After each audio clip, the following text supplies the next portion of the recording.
Marie, I mean, can you read the bio of Dr. Rosemary Adamson? Because it has not come through on my email as yet. I apologize.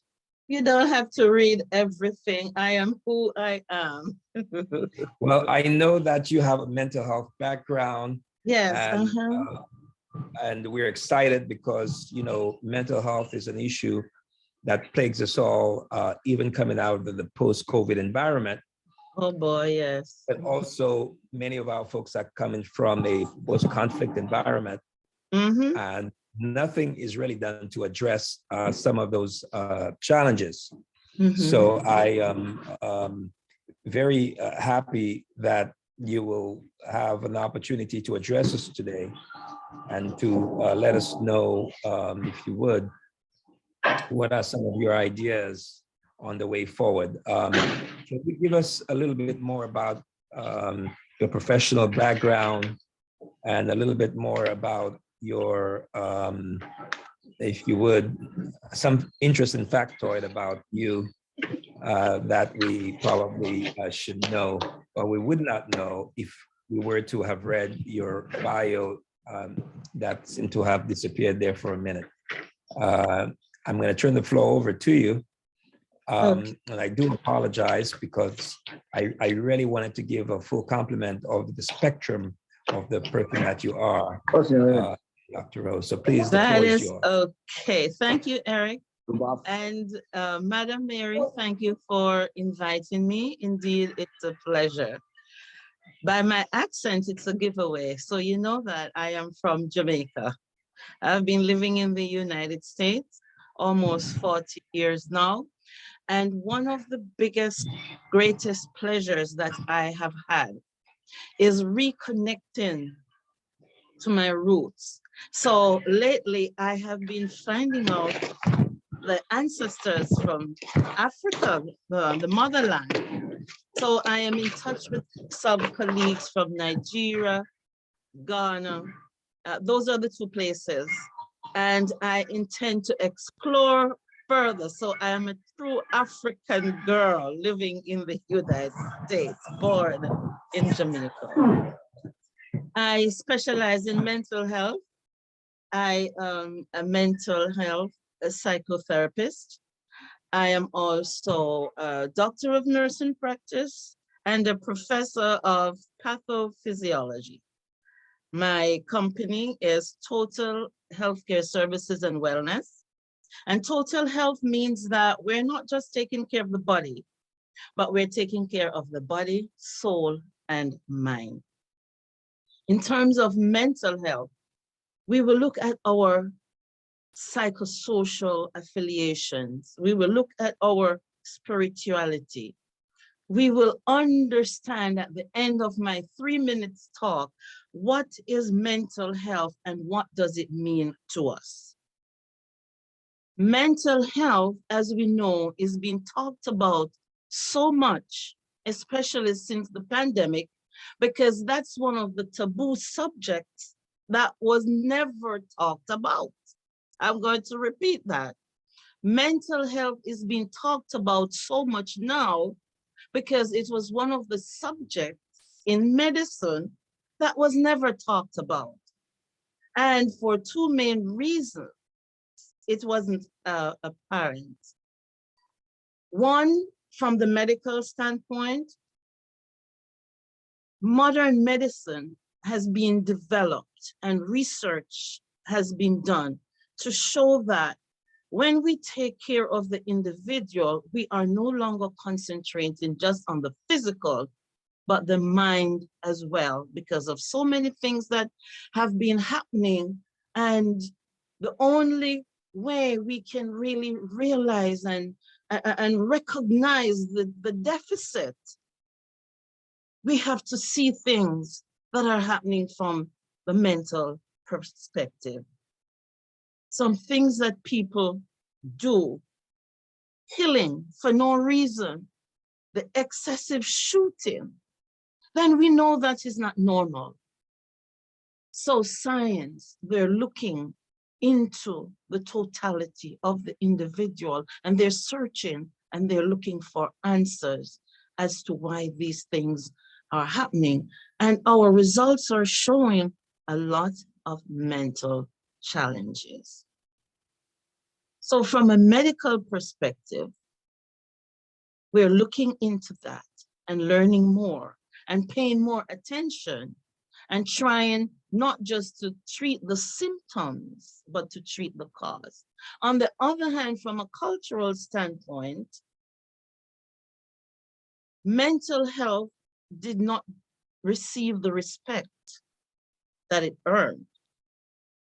For instance, from where I am, from Jamaica, I remember as a little girl growing up, I used to look at the people in the street who were mentally challenged. And as a little girl, I was told that that woman or that man is mad, is crazy. And I have seen where the effort is being made to change that perspective, to change that trajectory. So we are no longer looking at people as being crazy or being mad or have no sense, but we're looking at them, if they're mentally challenged, to understand that that is a part of medicine that needs to get more attention that we have been given it. Eric talked about the pandemic. I am going to ask a question in terms of what happened since the pandemic. Have we noticed how things have changed and how we realize our true selves and how we're analyzing people and we're understanding who people are, their true essence, their being, their behavior? Any of us, have we noticed that? Anyone can answer. Have we noticed that change? Dr. Rose, I have as a classroom teacher. Absolutely. Our kids are, yes. Our kids are most certainly carrying that burden, and they don't know what to do with it. We don't know what to do with it. And if the kids are carrying the burden, adults are carrying the burden as well.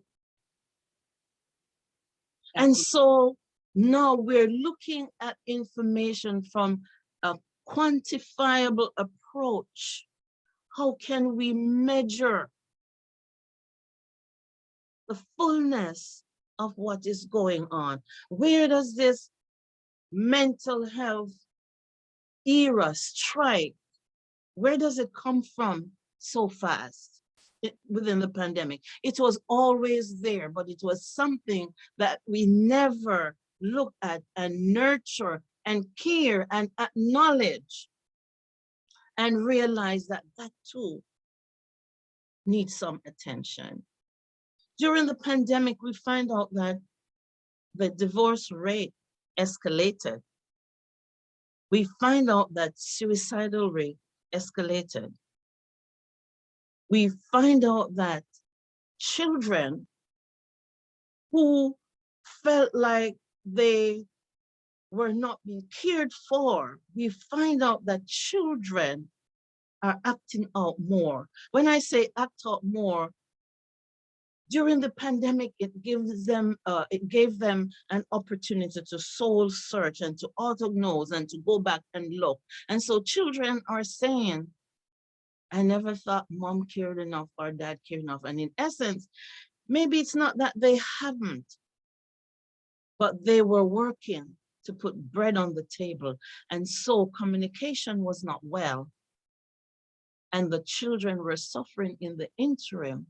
And no one took notice until after the pandemic, when everyone were together. It was at that time, this one was realizing that one needed, this one was realizing that one need. And we had these needs all before, but it is now just noticed and being brought to the forefront. So there is chaos in the camp. Mom and dad, they have lived for years, have been married for years, and they never realized how different they were or how the lack of communication has been going on until everyone was in the same space. And then we realized, okay, maybe I am not so compatible to you. I am not so compatible to you. And it posed a mental problem. And because of that, the abuse rate went up as well.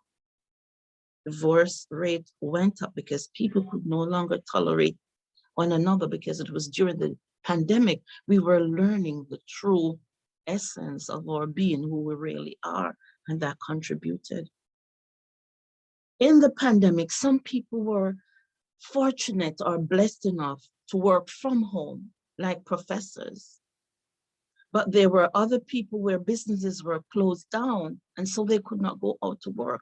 And because they could not go out to work, there was financial challenge. And what happens when there's financial challenge at home? Dad is not able to provide. He's going to feel less of a man. Mom was able to do this. She was able to put food on the table to make a nice meal. But the pandemic, everything came to a halt. So it was during that time that a lot of us really understood what mental health really means, and the deficits and what exists for such a long time. But it never came to the forefront until we were made to be placed in one space where we learn each other and see who we are individually. In reference to mental health, sometimes it is coming from a place of hereditary, or otherwise it is acquired. An example of an area of mental health that comes from the DNA, it is inherited, is bipolar disorder, depression, and schizophrenia. And people, and also attention deficit hyperactive disorder. All of these sometimes are hereditary. Mom passed it on to the child, dad passed it on to the child, but it was never looked on because there was no need to identify the signs and symptoms of it until everything came to a halt. If mom was never diagnosed medically, or dad was never medically diagnosed, then there would not be an understanding that if this child, their offspring, is behaving a certain way, oh, maybe it's coming from mom, maybe it's coming from dad.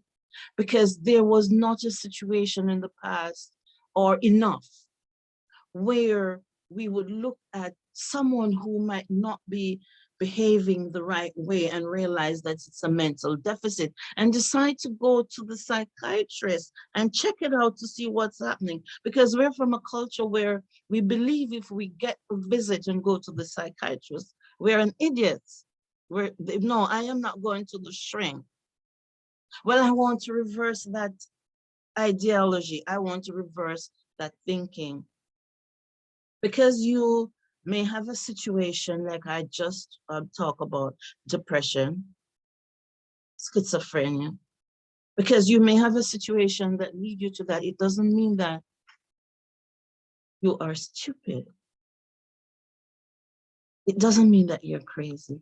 It means that there are unfinished business that you never had the opportunity to resolve. And so it lingers on, and it festers, and it gradually builds up and build up and build up, and it was never dealt with. Now we're doing better. We're seeing patients, we're educating, we're advocating, we're going out there into the community, and we are allowing the community, the people, to know that what you're going through, even though it appears to be abnormal because of the diagnosis, it's abnormal, but it's normal to be abnormal if something is the matter. So let's get to the root of the problem. And so people are now more receptive to seek medical help. Thank you. Yes, you're more receptive to seek medical help. And gone are the days when we think that if there's a mental deficit that exists, that the person is crazy and you write them off. We are now adjusting the situation by getting the appropriate treatment, the appropriate therapy, the appropriate medication. And sometimes it's all about medication, it's lifestyle changes like proper dieting and exercise. You would be surprised to understand how the simple things we do can change the trajectory. Getting more involved into hobbies, gardening, exercise, listening to music. All of those are therapeutic time that we can use to offset the mood, the feeling that brings on these mental challenges. How much more time do I have? Are we wrapping up now? You have 1 more minute. One more minute. So overall, is to identify the mental health challenges, the post-traumatic stress disorder. If you have a son who went to war in the army or in the police force or anyone, or it could be a dad, and they're home now and they're acting a little bit strange. When I say strange, they're just not in tune with their environment. They seem like they're running from something or they're hiding. It's just the behavior that they're now exhibiting because of what they have gone through, the traumatic situation that they had gone through. They had witnessed someone being killed. Someone has witnessed someone being raped. Someone was actually raped, himself or herself.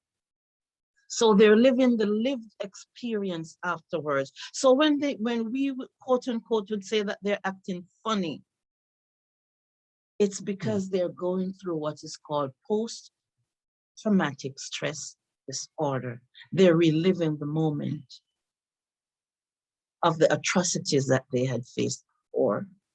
Sometimes we see some individuals who they are like the queen in the morning. Say, for example, a woman is the queen in the morning, and in the evening she behaves like a witch. It is something that she cannot help because that's bipolar, split personality. And that is the result of the chemical in the brain, endorphin, that is reduced and would have caused her to act one way nice and the other way like the devil. So when we see this behavior, we need to recognize them and seek treatment. And the final thing that I'm going to say is effective communication. If you have your children at home and you do not give them a seat at the table and allow for them to come to you and give them the opportunity to say, it is okay for you to speak to me, then they're going out there with their peers and they're going to have maladaptive behavior only because they couldn't trust us. So overall, what I am saying, communication is key in that talk to our children and let our children, talk back to us. When we see people who we quote unquote deem as not behaving right, underneath their minds are going at 1,000,000 miles an hour. Something is there that needs to be remedied, need to be rectified. So before we judge them, let's get them together, speak with them, find out the underlying factor, and let us treat the disease itself, not just the symptoms. And overall, we're paying more attention to mental health, and it is out there. And we need to educate more to recognize and to treat accordingly. Well, thank you. Thank you so very much, Dr. Rosemary Anderson Lewis. In fact, one of the things that I was asking today was asking people to tell us a little fact about themselves. And some of it could include a hobby or just really trying to find out what people are doing during this COVID, or I don't even want to say, we can't even say post-COVID environment, right? Because we are still now, the public health emergency has extended. Now we now have monkeypox come in, and what does that bode for us in terms of, potential for us for the future? Is it yet going to be another bump in the road as far as our ability to resume our normal lives. Is this the new normal? One pandemic after another. But we are adaptable people, aren't we? We are resilient. And so we're able to navigate, provided that we are armed with the right tools, the right coping mechanisms, and with access to services of people such as yourself. And I think this is the message coming out of all of this as well, is that we all have to actively participate in identifying, where there might be a mental health issue. And, let's not look at it with any type of, let's get you into the services that you need. So we are talking about it more as a public, and that is good. Yes. And that is because of, I believe, professional health professionals like yourself. Cultural, no more taboo. Yes. And we have to move away from that cultural thing where you're a man, you're not supposed to cry. You're a big boy, you're not supposed to cry. Thank you so much. Yes, we have to move away from that. Yeah. Or you're a boss lady, you don't need any help. Absolutely, absolutely. And people are dying inside, and that communication piece, people are not allowed to speak. When I say not allowed to, they're not given a voice. So we have to advocate for the voiceless. Indeed. Child trafficking, pornography, all those things. We have to take into consideration. Child abuse, spousal abuse. Oh, yes. Indeed. Well, the work continues. Unfortunately, the dysfunctionality out there creates work for experts like you. And I know that's the sad part of it all, but it's the reality of it all as well. But with that, I know that I'm being prompted. We hope that, and again, please put your contact information in the chat. So there are those who may want to reach out to you. Certainly some of them represent very important organizations who could benefit from your services. So please put your information in the chat so folks can reach out to you. By the way, I must say as we go, I did not get a Jamaican accent in there anywhere. No. Your accent could have easily have passed for anywhere in West Africa or even East Africa, for that matter. Wow. So it was quite interesting, Had you not had the flag in the back or said it, I could easily have said Cameroon, just. Oh my God. We shall talk soon, indeed. Next speaker is Mr. Herschel Daniels. He is a U.S. military veteran who is an African Scientific Institute Fellow. He's a founder and chairman of Friends of the African Union and managing director of the African Diaspora Directorate.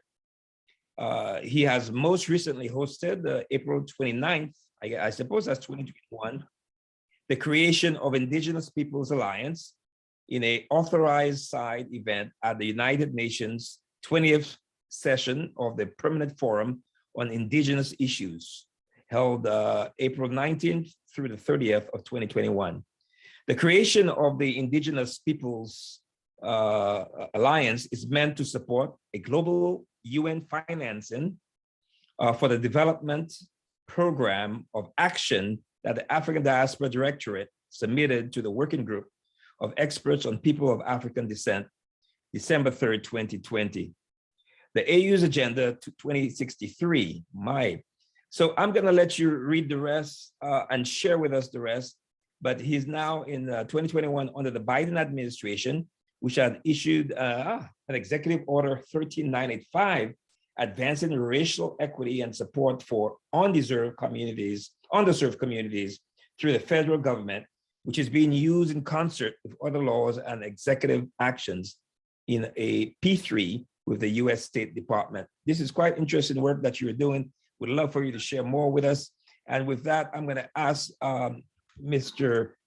Daniels, Herschel Daniels, to please, the floor will be yours. I just want you, in the spirit of the rest of the panelists, just share with us about 20 seconds, a little bit about yourself, something unique that we could not tease out by way of your short bio. And we'd love to hear more from you. So the floor is yours, Mr. Daniels. Welcome. Thank you. Thank you. Can you hear me? Yes, loud and clear. Okay. So August 2nd, 2021, a life work was completed at the United Nations with the creation of the Permanent Forum on People of African Descent. All 1.6 billion of us now have a permanent forum in the United Nations. Hashtag PFPAD. So this is the nations of the world have come together to do that. Now, for people like me, it's a 7-year work since 2014. Called back to service by Ambassador Ali, the first ambassador from Africa to the US. I'm an am working for Africa, so short of it. But my topic today was to deal with America's gun laws. And it's curious because I'm probably the most conservative person on this. As you mentioned, I'm a veteran. I'm very much familiar with weapons of mass destruction. In terms of Dr. Rose, yes, relative to talking about America's, there's a viewpoint of talking about America as a psychology that makes it prone to violence. yes, I would put to you that America is a country that was created in 1789 on genocide and slavery. I would put to you that as a country, that we progressed in our advancement in human rights as we became the predominant economic power in the world since 1871. Most people don't understand the United States after slavery became the predominant power in the economics of the world. Pre-Civil War, we fed our wealth through England. Okay, and that's why the traders in the South thought that they could get away with it because they knew that England was going to be on our side. But President Lincoln had more diplomacy than most people understood and carried it out. But I would point to you, Doctor, that our psychology as a people during that Civil War could be best summarized by how it was looked at by the 200,000 Black folk who fought in the Union Army, and Frederick Douglass, who said, wearing the uniform of the Union Army carried great symbolism and pride. And I quote, an eagle on his button and a musket on his shoulder and his bullets in his pocket. Douglass said, there is no power on earth which can deny that he has earned the right of citizenship of the United States. Now, we don't teach that. Yeah, and don't give up the pride, yes. And we don't teach that. Last year in Tulsa, when the President of the United States went to commemorate the massacre, that most people don't understand, that massacre happened because they were going to lynch a young man on that Sunday because he had supposedly abused a white elevator operator. Actually, he tripped on the transit to the elevator and touched her. And but the newspaper alleged. Yes, we don't know because they got rid of the newspaper. So we went to Tulsa in 2018. Okay. And so I got the stories beforehand. And so the real story is that when the mob of whites came to lynch him, they were met by Black men. Black men, and a lot of them I would suspect were veterans of World War I. Yes. And they, at the end of the day, shots were fired and there were 10 dead white men and two dead Black men. And the next day, the white people went crazy. How dare they? How dare they? But we don't teach that story.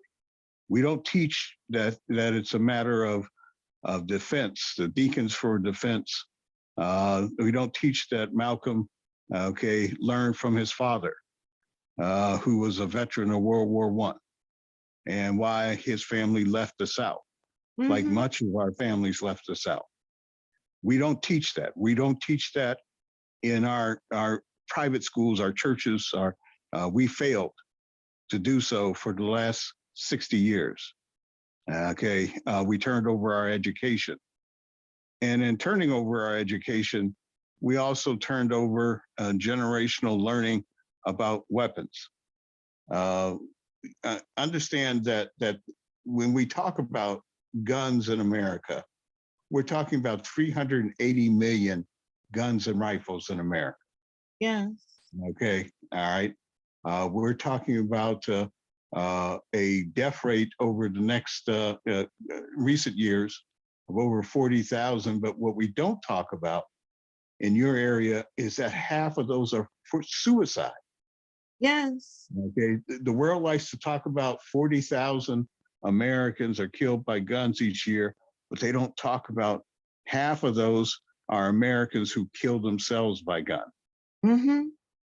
Okay, and so we don't talk about our young people who, by the age of 10 now, see 1,000 or more deaths on TV, on the internet, on their phones.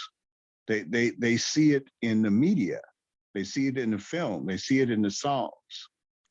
Okay, and so their minds is shaped, but their training is not there. They don't, like me and those of my generation who were trained by our grandparents, my grandfather in this case, that by the time I was 12, I knew how to handle a shotgun. Okay, and it wasn't a sport of hunting people. It was a hunting. It was how he was taught. He was taught that and it's a proven fact that you are less likely to mishandle a gun if you're taught it's not a toy. But we don't teach that. And so here we are with a conservative court, Supreme Court, that recently ruled that you have the right as an American to carry a concealed weapon. And so the United States as a country has celebrated the Dirty Harry story. Yes. And everybody says the whole idea of vigilante justice, the Punisher story, the whole idea that people are now getting around the shooting that happened, latest shooting in mass shooting, was the police officer who had a Punisher thin blue line as his screensaver, and he was looking at it, and wow, the story comes out. He was moving to intervene in the classroom because his wife called him and told her, "I've been shot, I'm dying." And his fellow officers, stopped him, disarmed him, and took him from the scene. I'm just loving your story. Oh boy. And so my TO was Colonel Charles Britton, who wrote the Ohio Peace Officer Training Academy for Attorney General Betty Montgomery. So I know a little bit about the subject. And more importantly, when Africa stood up for the murder of George Floyd, I mean, we called. We didn't expect them to answer in 2020. We called, they answered, because we were doing African Liberation Day that day. And when we saw the scream of the brave sister who streamed it, and we called out to Africa, Africa answered on May 29th, and then acted on June 12th, defied the United States. And on June 17th, that's how George Floyd's brother spoke to the United Nations about America and his brother and his murder. And on the 19th of June in 2020, orders went out from the United Nations for the head of the Human Rights Council to prepare a report. Now, the report was obviously fought because the wording was even more intrusive. Okay, but there was a report prepared. It was delivered, and under the Biden administration in July 2021, accepted it and invited the United Nations to come visit. We as a people in gun laws, we as a people are not organized. There is no Black NRA. Okay, you got to understand that the power of the NRA and the groups of that is because it's ineffectual in the NAACP. It's ineffectual in other Black organizations because the agenda for Black community may not be the agenda that is popularized because we've never really explored the subject of gun ownership in the Black community. The popular now is two things. It's either you're a pro-gun lobbyist or you're an anti-gun ownership. You are in violation. The Supreme Court has made it clear that this Supreme Court, which I think will stand for many a year, that its ruling has said that the Second Amendment stands firm, that we as Americans can own guns. And furthermore, that we as Americans in ownership of those guns can use them to defend ourselves. Now, the question comes within that, in our community and the spike of violence in that community and the